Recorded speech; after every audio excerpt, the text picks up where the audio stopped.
Okay, I'm from Normal, Illinois, and we'll talk about that in a little bit.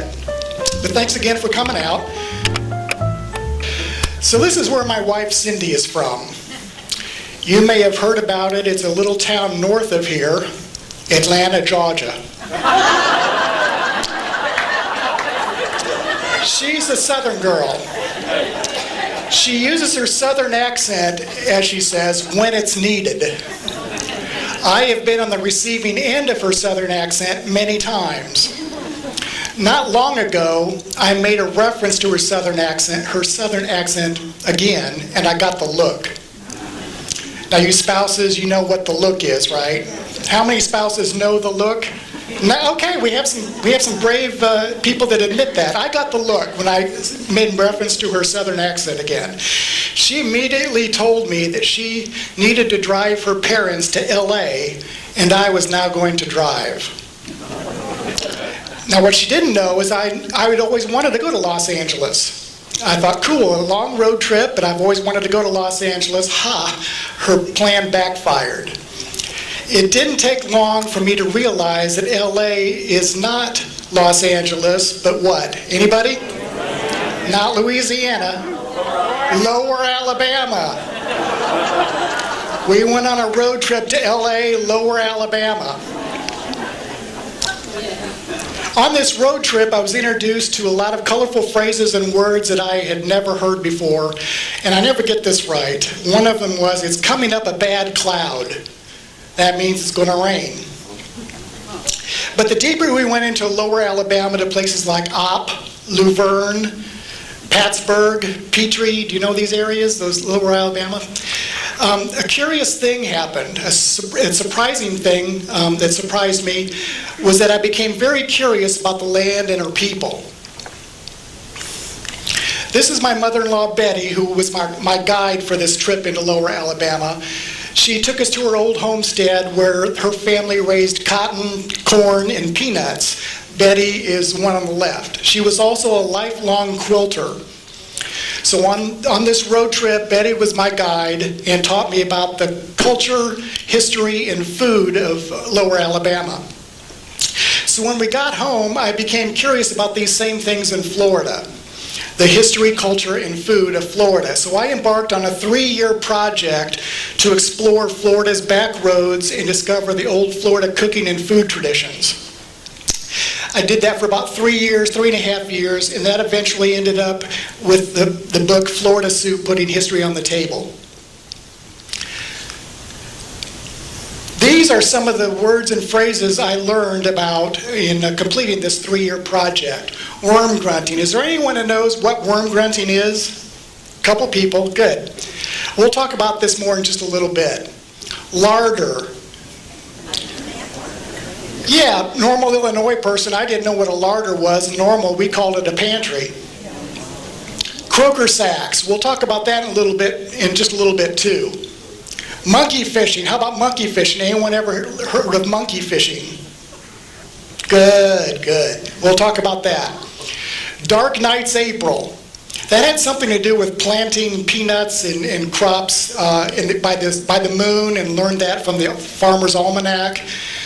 And then signs are in the bowels. I wasn't sure I understood what that was at the time, and I don't think I want to know what that is.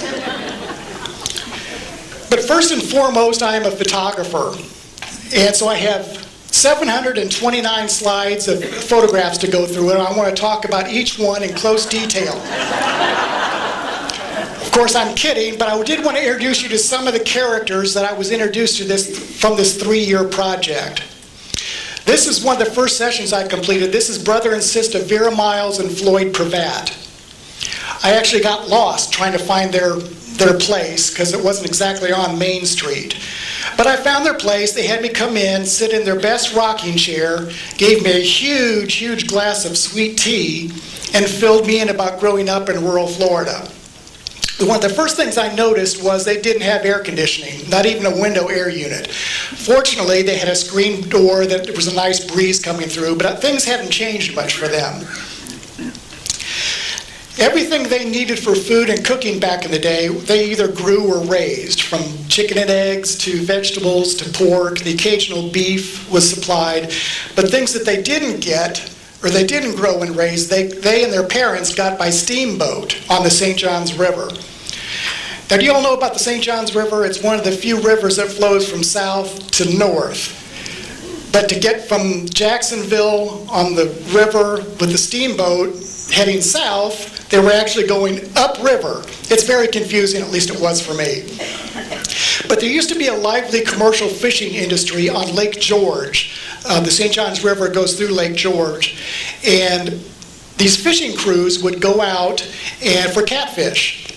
They would catch their catfish, bring it back to one of numerous fish houses that lined Lake George, and they would prepare their catfish, clean the catfish. Now, when it cleaned catfish, they just cut the heads off and discarded the heads. They didn't have any use for them, so they just threw them away. People back in the day that didn't have much, like in the 30s and 40s, they would walk 8 miles to these fish houses with a croaker sack in their hand to collect the catfish heads, put them in their croaker sack to take back to make catfish head stew. Now, I'm not a smart person. I admit this because I asked Vera and Floyd the question, what's a croaker sack? They thought that was the funniest thing they'd ever heard. They said, you must be a Yankee. You must be a city boy. Being from Normal, Illinois, I didn't have any idea what a croaker sack was. So who knows what a croaker sack is? Yeah, it's a burlap bag, a coarse burlap bag. So they would take these catfish heads back 8 miles in their croaker sack to make catfish head stew. This is one of the people that made the catfish head stew. Her brother would walk the 8 miles to collect those catfish heads, bring them back for their stew. It was a little different than what I was thinking. In my mind, I thought catfish head stew, look in a big pot, and you see all these catfish heads, looking back at me. It's not exactly what it was. So Margaret Reeves gave me her recipe for catfish head stew. Very quickly, you take a pair of pliers to skin 2 or 3 catfish heads. Then you wash those catfish heads really well. You clean whatever meat that was left into pieces. Add some salt, pepper seasoning, a little flour, oil, get it hot, burn it a little bit, pour in some water and steam it down. Get a pot of potatoes, a pan of cornbread, chop up an onion, put some flour in there to make a little gravy, season it to your taste. And only the way she could describe it, she said, yeah, we had food. And it actually sounds pretty good, I think. I would have tried it. So I had a nice long conversation with Vera and Floyd. Floyd said that he was one of the first ones to ride a school bus in the area. As Floyd relayed, anyone could tell the horsepower of that first school bus. It was 1 horsepower because it was pulled by 1 horse. The laughter starts here, remember, and then it carries on back to here. But then after that, we also had entered a discussion about moonshine. It seems back in the day, everyone had a moonshine still that they kept hidden out in the palmetto swamps. Everyone knew about it. Everyone kind of looked out for each other, even the sheriff and the constable, because they knew people were just trying to supplement their income. So when they heard that federal revenuers were coming in the area, they gave the heads up to the people that were having the moonshine stills. And I thought sure Floyd was going to go into the kitchen and get a little mason jar of moonshine, but no. Worm grunting. Was there anyone that knew what worm grunting is? I had never heard of it. Yeah, worm grunting. I didn't know what it was, but I found myself in the middle of the Apalachicola forest and the Panhandle, on my knees at daybreak, sweating, with something called a rooping iron and a stop, making a sound similar to a sick bullfrog. Worm grunting is the folk art tradition of coaxing earthworms to the surface by means of this rooping iron and stop. And I recorded what this strange phenomena sounded like.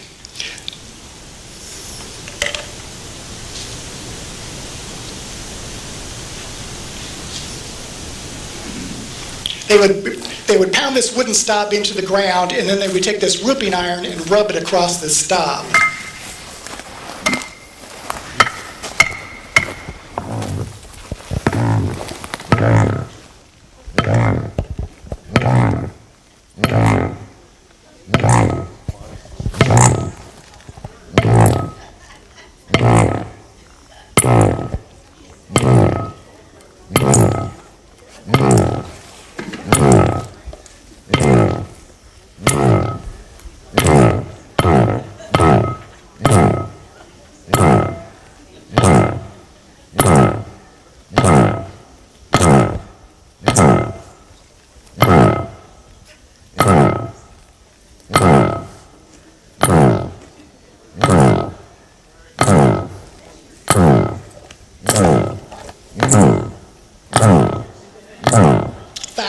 thousands. All worms. So we've already established the fact that I'm not the smartest person. I thought it was the sound, but I heard some folks talking down there. It's not the sound at all, but it's the vibration. It turns out that they did some research and they think they know why the worms would come to the top of the ground based on that vibration. The earthworm's enemy is the mole underground. When they hear that vibrate or they feel that vibration, the earthworm thinks a mole is close by, so they scramble to the top of the ground. So after a morning, 2 or 3 hours of doing this, they had 5,000 worms. So why do you think I included a segment in the project, in the book, about worm grunting, about old Florida food and cooking traditions? Fishing. They had a bait business. They would sell their earthworms to the people that were fishing to supplement their food, their diet, their cooking.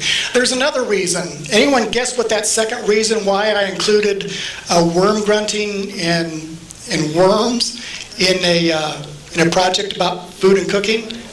Eating worms. Pardon? Eating worms. Eating worms? No? Yes, it turns out when they put these worms in the little plastic bait containers, after they do a morning of that, what's left is worm castings, worm poop. They would collect that, put it onto their vegetable gardens, and they had some of the biggest vegetables I had ever seen. It's one of the best natural fertilizers you can find. So worm grunting, if you don't learn anything else tonight, you can tell your friends and neighbors back home that you learned about worm grunting and imitate the sound at the same time. Yeah. This is Mac Yelvington. He's a 4th generation cattle rancher. As Mac explained to me, his mama would pack biscuits, bacon, and coffee for his daddy to go out on cattle drives, and that's all he lived on for however many days he was going to be gone. Biscuits, bacon, and coffee. They had no fence laws back in the day where they could drive cattle to almost anywhere. On Sundays, rather than watching NFL football or listening to the radio or any other form of entertainment, electronics, which they didn't have necessarily, they had backyard rodeos, just that you might see in today's professional bull riding, but on a much, much, much smaller scale. But that was the entertainment on Sundays. So near the end of our conversation, which lasted about 2 or 3 hours, Mac invited me along on a cattle drive, a small cattle drive, and I thought, what an opportunity. I can photograph a cattle drive from horseback. I thought, what an opportunity. But I had to show Mac that I was able and capable of taking photographs on horseback. How hard could that be, right? No problem. So I mounted up, got on the saddle, started taking pictures. Within about 30 seconds, Mac said, come on down from there, we'll bring the cows to you. And that's exactly what happened. I was out in the middle of a pasture while they rode off to get the cows and brought them right in front of me. But it was a great experience. They were just moving them from one pasture to another, but it was one of the traditions of old Florida that's barely hanging on, driving cattle by horseback. Fortunately or unfortunately, there's not enough time to tell you about my ineptness at trying to crack a whip. So we'll just move on. Mac explained to me that a lot of ranchers back in the day tried to have some kind of vegetable garden. Some were more successful than others. The cowmen, and if I don't mention this later, they didn't like to be called cowboys. They were cowmen. The soil around Central Florida, which is where Mac was from, or is from, is not real conducive to growing a lot of different kinds of vegetables. They grew a few collards and a couple other things, but there was one main vegetable that was very prominent that grows really well in the area. Anyone have a guess what that might be? Sweet potatoes. Whoever said that? Sweet potatoes, yes. Anyone could grow sweet potatoes in this soil around here. So they would grow sweet potatoes, then bank them underneath their house, under straw, and that kind of separated their, or they used the sweet potatoes throughout the season, throughout the year.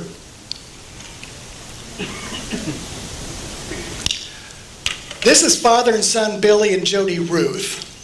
I met these two characters at daybreak when the sun wasn't going to come out and the temperatures were not going to get out of the 40s. My curiosity led me to these two characters where for the next few hours in that morning they were going to collect blue crabs out of traps that they had set out on Crescent Lake. I wanted to title the chapter of the book about Billy and Jody, "It's hard to look a man straight in the eye when he's got tobacco juice on his chin." Billy, the father, he would miss. So it was hard to have a conversation, but we managed to. But I was along to document their work. Now, what made this experience and this day so memorable was, in addition to the weather, was that for 3 hours after collecting crabs out of each crab trap, Jody, the son, with that cigar in his mouth, would gun the throttle just enough to where he could drift to the next crab trap. But he would gun that throttle, and each and every time I would lose my balance on that slippery floor and go crashing into these wooden boxes in the back of the boat. I would look up at them, and they would both kind of look down at me. I'm kind of sprawled with my camera equipment, and they know what they said? Live and learn. But they were the ones that introduced me to monkey fishing. And forgive me, has anyone heard of monkey fishing? Monkey fishing was a highly illegal activity of catching catfish back in the 1940s, 50s, and 60s, and it was kind of dying out in the 1970s. But what they would do, usually two men to a boat, they would go out in the middle of the night, probably midnight or early morning, strap lights on their head. Because it was illegal, they would strap lights on their head, go out into the middle of the St. Johns River. You know those old crank telephones? They had that little generator on the inside. They would hook up a wire to this generator in the inside of this crank telephone, along with the current of the river. They would crank slowly as they went along, and it would stun these catfish to the top. It didn't kill them, it just stunned them. So they had about 10-foot-long dip nets. Of course, they had their headlights on, or their lights on their head. They would go along and dip those catfish that were stunned to the top. Highly illegal. But they managed to survive and do that for quite a few years.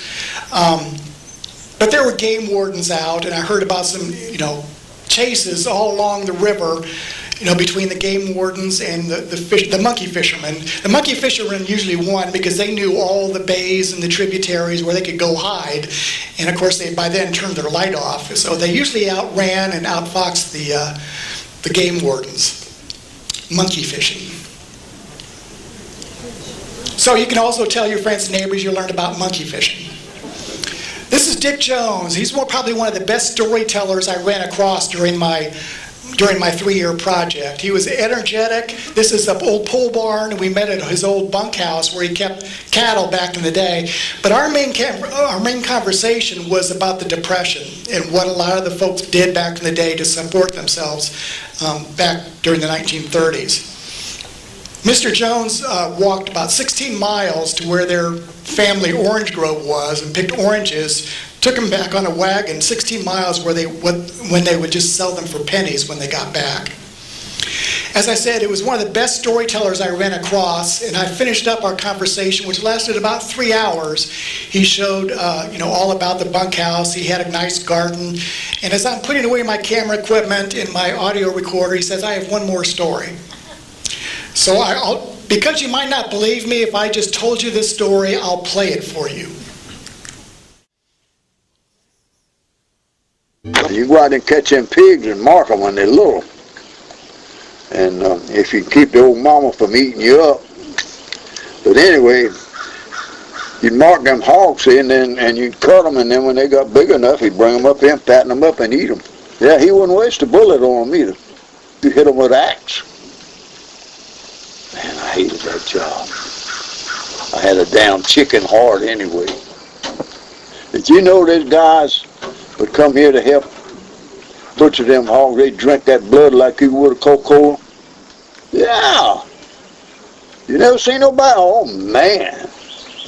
They're a bunch of real, I call them real palmetto crackers. They were tough guys. Yeah, they'd get them a glass, and you stick that, they stick this hog in the throat and cut his throat. Sometime that blood would shoot out of that hat with here, me and you. Put that glass on, get him a glass of that blood and a little salt. He drank it right down. I've seen a lot of things in my time. Yeah, they drink that blood like you would a Coca-Cola. Okay. You guys had plenty of fill for food tonight, right? So you're good to go the rest of the way. Okay. I just can't imagine. When I first heard this and recorded it, and when I first presented this story, I was kind of skeptical about it. Because he was a great storyteller, I didn't know if he exaggerated the story at all. But more and more people talked about some European dishes, blood sausage. Yeah. And so I have no reservations about agreeing with everything he said about palmetto cracker blood drinkers. What did you say? Polish duck blood soup. My wife's side of the family is Polish. I'll have to tell her this. What? One more time for me? Shadina. Shadina. And it's duck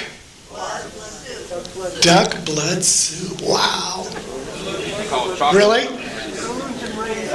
We've had Gwumke, Polotsky's, some other things I can't recall right now, but I know she has not heard that one. So.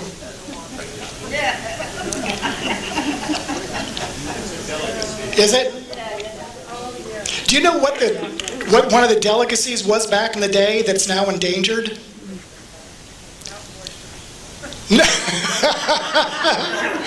Gopher. Turtles, gopher, they had all kinds of jigs. They would go to get in the gopher hole to get it out, and it was like a delicacy. Several people talked about that and said it tastes just like chicken. But they're endangered now, and it's supposed to be against the law, but that was like a delicacy back in the day. This is Patrick and Ehre Millander. They are oyster people up in Apalachicola Bay. They are like the Forrest Gump of oysters. The grilled oysters, fried oysters, steamed oysters, oyster stew, anything you can imagine would be good with oysters, they did it. I heard that oysters out of Apalachicola Bay were some of the best tasting oysters along the East Coast, or the eastern U.S. And I was curious about this, so I kind of invited myself along with Patrick and Ehre to spend a morning for oystering. And it's not at all what I thought it was going to be. I thought we were going to go out, kind of by ourselves, and just kind of like you were fishing for trout or redfish or bass, by yourself. But we were in the middle of there must have been 30 or 40 boats within a close proximity to their boat. And what they did, they would throw out an anchor, which happens to be a car radiator. That provided just enough drag with the current in the bay that while the boat was going, their skiff was going with the water, they would take these 10-foot long oyster tongs. It's kind of hard to see really how long they are, but Patrick would be on this little platform, and as the boat was drifting down very slowly, they would take these oyster tongs, let them go down to the bottom, and they would rake the oysters in this rake. Imagine that, raking oysters into a rake. But then they would deposit the oysters on that platform where his wife would cull the oysters. She'd break them apart. They had to be a certain size in order to keep them, but she would throw the other ones back. So that was their process, and everyone was going in straight lines because of the current and the drift. So there were like 40 boats, and they would manage not to run into each other. And at the end of the line, they would find a new spot and do the same thing over and over. And of course, mid-morning, they decided they needed a break, and so they brought out their knife, and we had raw oysters on the half shell. Pretty good. But I've heard that it was highly regulated and very restricted about where and when and how often they could go out for oysters. And I've heard, since I've gone there, there's been a problem up there with some environmental conditions. I don't know what the situation is up there. It's been a little bit since I was there. But I knew it was, I'm not sure if it was overfished or what the problem was, but... Pollution? Yeah. Like I said, I heard there's a problem with Apalachicola Bay and the different areas for oysters. I asked Patrick and Ehre how they came to settle in that area, and I said, your family go back generations? And they said, yes. And I said, well, how did they end up here? And they said, well, my great-great-grandfather was on the run from the law in Texas. Instead of going further west, he came east and settled in Apalachicola area.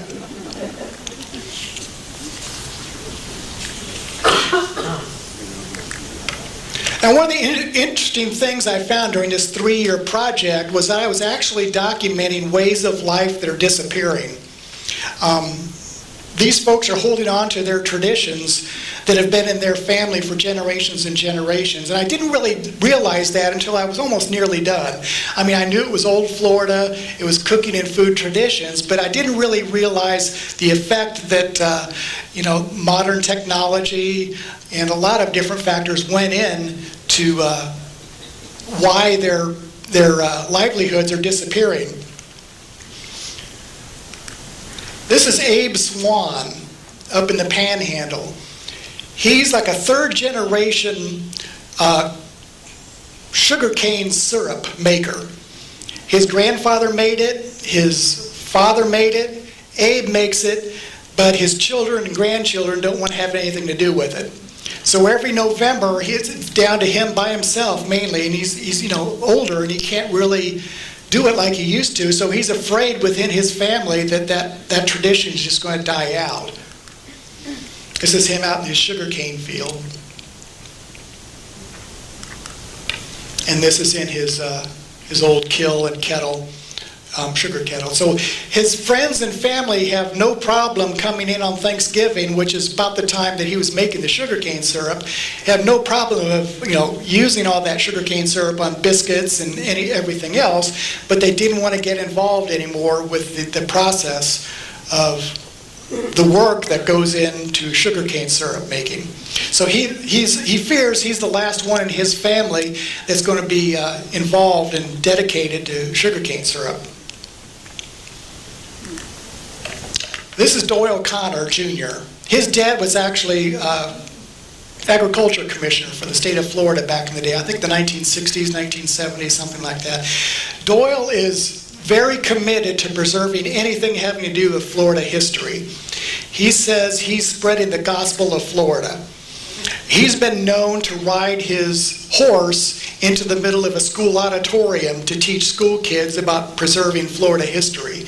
It's an area that's not being taught a lot in some schools and some districts, so he's doing everything he can at every opportunity to tell people about Florida history, especially the cattle ranching part. So what do you think this gentleman's job and profession is? This old leathery face looking guy. Any guess? No, not a ballet dancer. Anyone else have an idea what this guy's job might be? Tobacco? No.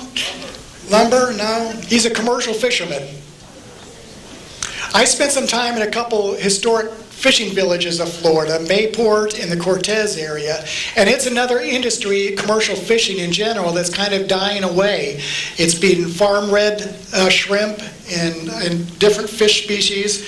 So it's an area that's transitioning due to a lot of different factors, a lot of competition with recreational fishermen. There's a lot of rules and regulations. This is the legal way to catch catfish. This is Richard Sanders in a hoop net. But again, he's one of the last few remaining catfish fishermen done this way that's barely hanging on to that tradition.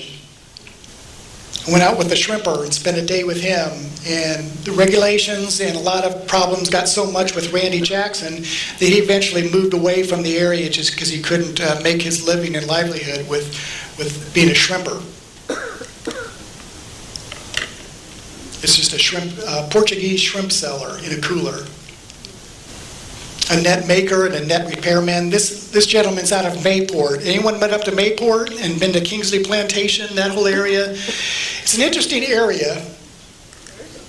It's up northeast of Jacksonville. There's a Naval Air Base, Navy base there, and it's an interesting collection of shrimp houses, fish shacks, anything having to do with the fishing industry, with shrimping mainly. But again, it's dying out. That livelihood is disappearing because of a lot of factors, one of them being development.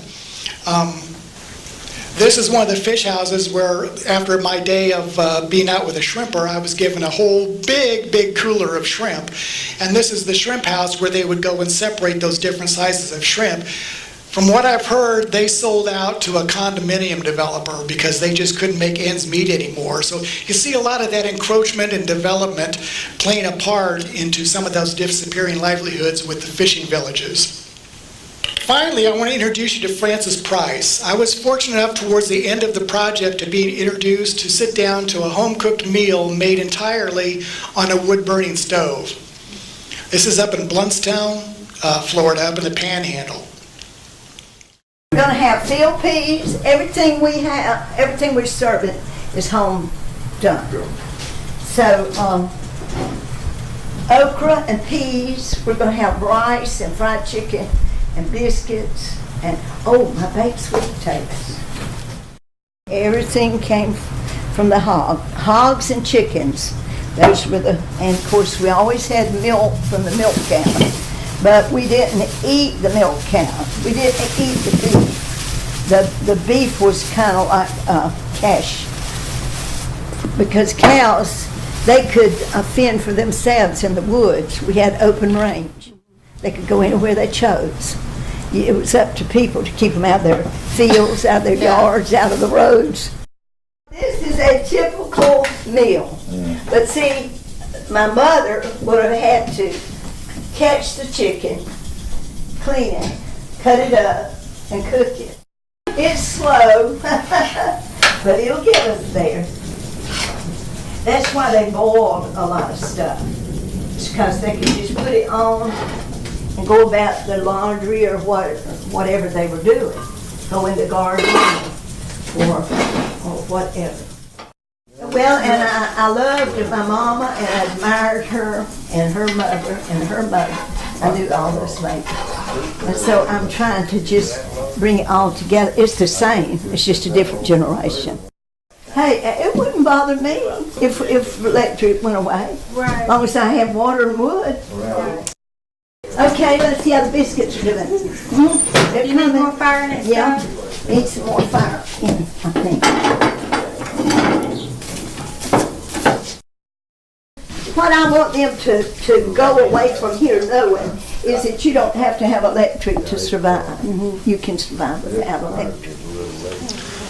Being from Illinois, being from Normal, Illinois, I couldn't survive on just wood and fire, water and fire. How many of you have ever had a meal cooked on a wood-burning stove? Oh, quite a few. I like what she said about you had to plan it out, because you boiled, well, she said boiled. I said I wouldn't talk about the southern accent anymore. But she would boil a lot of things, and you had to time it out. Like the things that took the longest, you would put on the wood-burning stove the earliest. Things that didn't need to take very long, maybe you had to boil just a few minutes, would be put on last. Some of you that have had meals made on wood-burning stoves, is it pretty much like that? Like it's a very strict process of knowing when to put things on and the timing of it? All cooking's that way. Yeah. But there were so many things with the wood-burning stove, it seemed like, because you had to have enough wood to keep the fire going, so you had to know what part of the stove, yeah. It seemed like it took forever, because they started the fire, almost before I got there, so it was the right temperature, and then she just started cooking, and it seemed like it took quite a while.